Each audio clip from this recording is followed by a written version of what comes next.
Hey, my name is Sean. Welcome to Echoes in Eternity Bourbon. You ever been flying blind? I read you. Where are you? Flying blind on a rocket cycle. Flying blind on a rocket cycle? Uh, we are in a...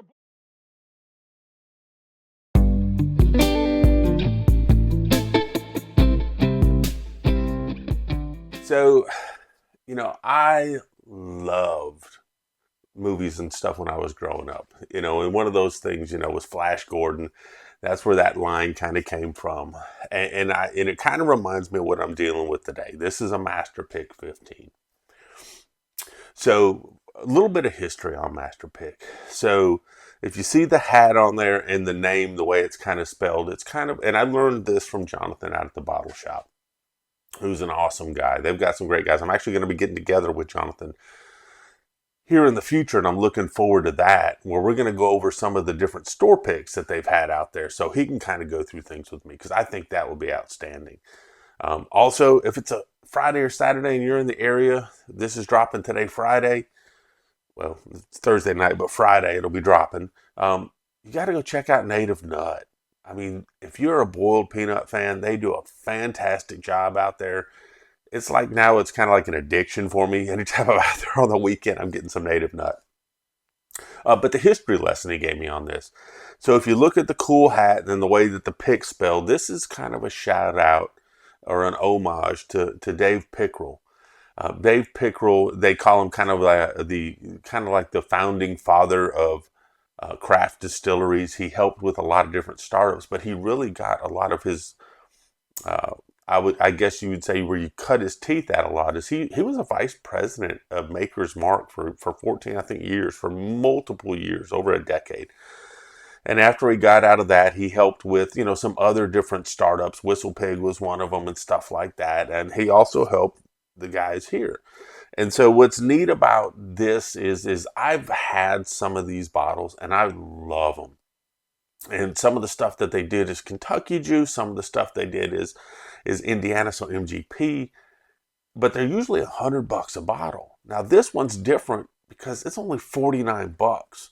It's $49. There was 401 bottles, and it's coming in 119.82 proof for a 15-year juice, which right there screams value to me. If there's such a thing as a value in bourbon, but it screams value to me. And I saw this, and it's a bottle shop pick on there. But with 401 bottles, it's got to be some kind of a blend. It says in the back, distilled and aged in Kentucky by Bull Run, Portland, Oregon. Well, and that's not the total truth on a lot of stuff on this too. So a lot of times what Master Pick does is it'll start off at its original distiller, but then they'll go to Portland, Oregon, and they'll finish up the aging there in Portland to get that 15 years. So I need to dig a little more into this because I'm wondering. I believe this is probably a blend with that many bottles, coming in at 15 years. And I know that they got this at Prime, which is a big show that comes through in the area. And I'm curious if this was truly Kentucky juice or if it was MGP juice. And I say that because Prime last year had some MGP juice, but they only had the Kentucky bottle, so it was kind of mislabeled. So some interesting stuff on there. But let's get into this. Got my cool Auburn glass, getting ready for the weekend. Man, looking forward to the Trash Palette Challenge, trying to find out tonight who's going to be the trashiest. Is it going to be Matt from Whiskey Wisdom or myself on that? So looking forward to that. Also, big shout out to Bourbon and Balls. They did a very nice review yesterday. It dropped that I saw of the bottle that Matt and I picked. So excited about that. Baker Drinks, you're going to be hosting this Insanity tonight. Looking forward to that as well.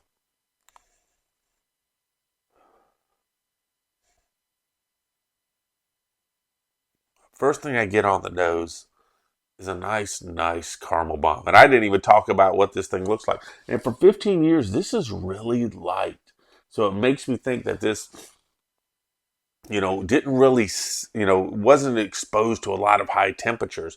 For as light as this is almost just a yellow with just a touch, just the slightest touch of orange on there. The legs forming on this are nice and slow, but not overly thick legs, which I would have kind of suspected as well.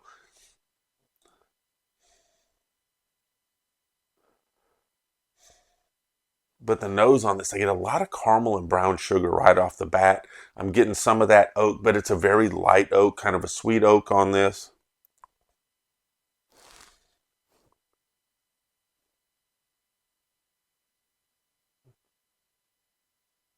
Kind of strange. I got a little bit of a baking spice type of thing going on this too. So I'm wondering what the rye mash bill on this would be. I don't think it shows on here anywhere.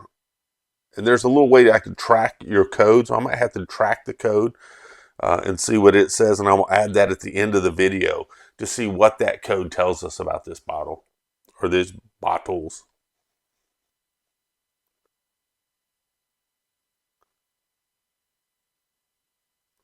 So you're getting some of the classic things, getting a little bit of vanilla on this as well. Just getting the tiniest light chocolate on there. But I'm getting more sweet notes than anything else right now. Tiny bit of shoe leather in there. So I'm getting some caramel, some brown sugar, a tiny bit of chocolate, some vanilla, a tiny bit of shoe leather, and I'm getting some kind of a sweet oak going on. Let's give it the palate, see what we got.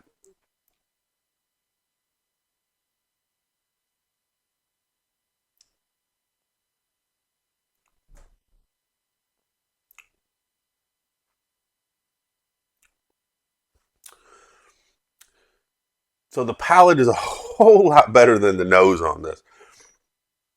So this one right here, man, it's got some spiciness to it that I like. That chocolate is kind of shining through a little bit there. So I'm really digging that. That sweet oak is there. Getting a nice hug, getting a medium plus to medium long finish on this. But it's neat because you kind of got some spiciness going on there, which I like. And even on the finish, I'm still getting a lot of nice things there. I'm going to go back into this because it's kind of neat because good bourbons for me will develop different tastes a little bit on every sip. It won't just be the same ho-hum that you're getting it every time.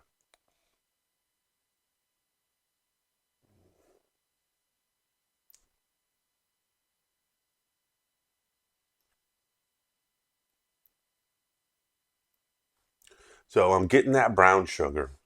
I'm getting that caramel. I'm getting that vanilla.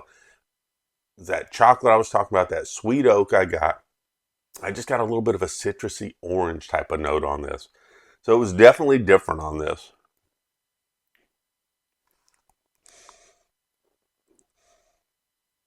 But I'm still getting a little bit of a peppery type of thing going on. So I'm kind of curious about the rye content on there because it presents itself a little bit as a rye, kind of a sweet herbal note too going on along with that rye.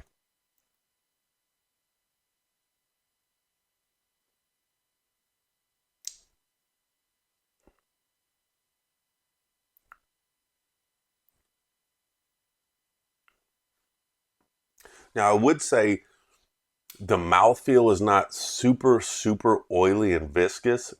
The mouthfeel is a little bit thinner, but it has this penetrating quality where it really gets down into your taste buds a bit on the palate, and it just kind of lingers there for a while. I had this experience the other day with RM Rose where it wasn't super oily or viscous, but it just really penetrates and the flavors just hang around for a while. I'm kind of getting with that. Now I get a little more chocolate on the back too. So, tiny bit of that leather that I kind of got on the nose is hanging out there, but it does have a nice complexity with things. You start off sweet, you kind of get peppery, then you get a little bit of that drying from the oak on the back, but it's just a sweet oak, not really bitter. And I kind of like a little bit of the bitter on the back to kind of give it that juxtaposition from the sweet to the savory type of thing going on. But the finish is very nice on it too. And for $49, I think that I need to buy another one to back it up just because you're getting good quality bourbon. It's bringing you back and forth on different flavors. And for $49, you're not going to find something that's 119.82 proof. That's going to have some years on it, and it's going to give you some back and forth, which I'm really liking on this.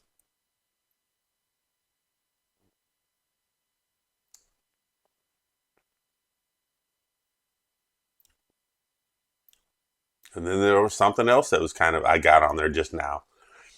It was kind of like this light, fresh cherry note on there. So I'm getting a couple of different fruits on there. So you get some really nice fruitiness. And then that finish just keeps finishing different ways too, which I really like. So you're getting some different sugars, you're getting some different fruits, tiny bit of that chocolate, some of the vanilla, a little bit of a baking spice, a little bit of a pepper, and some oat. So for $49, you're getting a lot of different things going on there. Like I said, I'd go grab this one again just because I think that in today's market, if there's a value bourbon, if you can get something for $50 that gives you lots of different things to explore as you're sipping on it, I think you got a hell of a bourbon. A little bit of neat history on that. I'm going to try to scan the code on this and see what I find about this, and I'll kind of add that to the back of this video. But man, Friday, looking forward to the Trash Palette Challenge tonight. Looking forward to the weekend. Going to hang out at the lake on Saturday with family. Looking forward to that. If you're working today, I hope your workday goes by fast. I hope you're successful in everything you do and you bring great energy to your teams and they bring it right back. If you're off today, I hope that dial just turns it down a little bit. I hope that you're able to enjoy the moments, taking care of yourself or spending time with family and friends, doing some things that you'd like to do. But I'm hoping that dial just takes its time and you just really get to enjoy the day. But most importantly all, cheers and God bless. Y'all have an amazing day.